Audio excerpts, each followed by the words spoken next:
Non, non, monsieur Tuilé, monsieur Tuilé, quand je vous dis par exemple, non, monsieur Tuilé, écoutez, vous ne partez pas. Quand je vous dis par exemple, raison de rester là. Non, mais continuons. Ce genre d'habitude s'arrête au Cameroun. Non, mais si vous démargez là-bas, allez-y sans me prendre comme prétexte. Monsieur Tuilé, vous restez quand même, on finit notre émission. Je vous ai dit ce qui se passe. Monsieur Eba, qui défend les journalistes. Monsieur Tuilé, vous ne partez pas, quand même.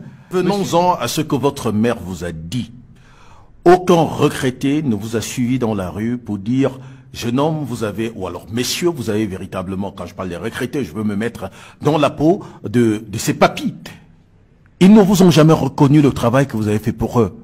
Mais en réalité, pourquoi ils l'ont pas fait? Ils l'ont pas fait sans nul doute parce que de toutes les entreprises d'État, de toutes ces structures, ces directeurs généraux, celui qui fait mieux porter une entreprise, c'est quand même la CNPS avec 300 milliards de francs CFA de réserve. J'ai eu dans votre fauteuil un ancien de la CNPS qui a confessé que sur le plan du travail, il ne fait plus partie de cet effectif, mais il n'y a rien à reprocher à son directeur général. Donc, paraît-il qu'au regard de ce qui se dit, ce serait aussi de votre part une instrumentalisation venue de très loin. Et vous n'avez pas mesuré le rapport de force, monsieur Tuilé. La CNPS se porte bien. Aucun pensionnaire ne se plaint. Tout au moins, sur les 5 dernières années, il n'y a pas eu de grincement de dents. Soyons honnêtes. Monsieur Tuilé, soyons honnêtes. Il n'y a pas eu de grincement de dents. Je n'en connais pas, de toute façon, de mon enquête personnelle. Vous avez la parole. J'ai beaucoup d'amitié pour M. Monofon. J'en ai sans doute beaucoup pour vous en tant que maire. Je suis obligé d'arrêter cet entretien.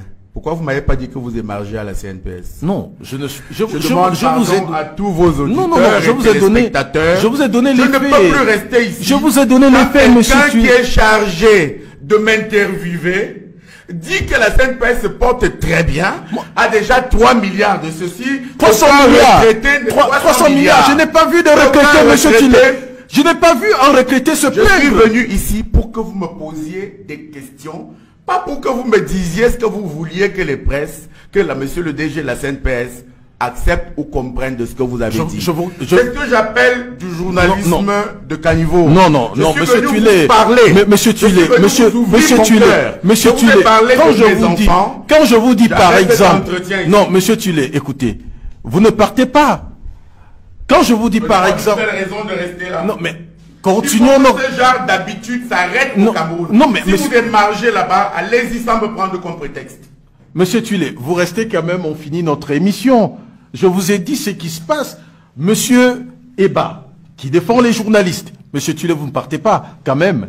Monsieur Eba, qui défend les journalistes. J'ai demandé pardon à tous vos auditeurs. Non. Je ne peux plus rester quand j'écoute ce genre de Non, mais je suis en train de dire, est-ce que quelqu'un peut me dire que sur les 5 dernières années, il y a eu des grincements de dents de ce côté-là? Tout au moins au niveau des pensionnaires. Qu'il y en a pas eu.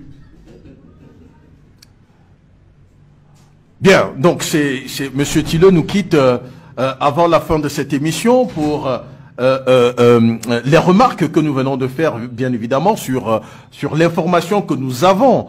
300 milliards de disponibles. Nous avons reçu dans ce studio Monsieur Joseph Boutouzé, qui est un ancien de la CNPS, qui lui est parti de la CNPS, et nous a fait une déclaration ici qu'il n'avait rien à reprocher, bien qu'étant parti de cette maison-là, au directeur général.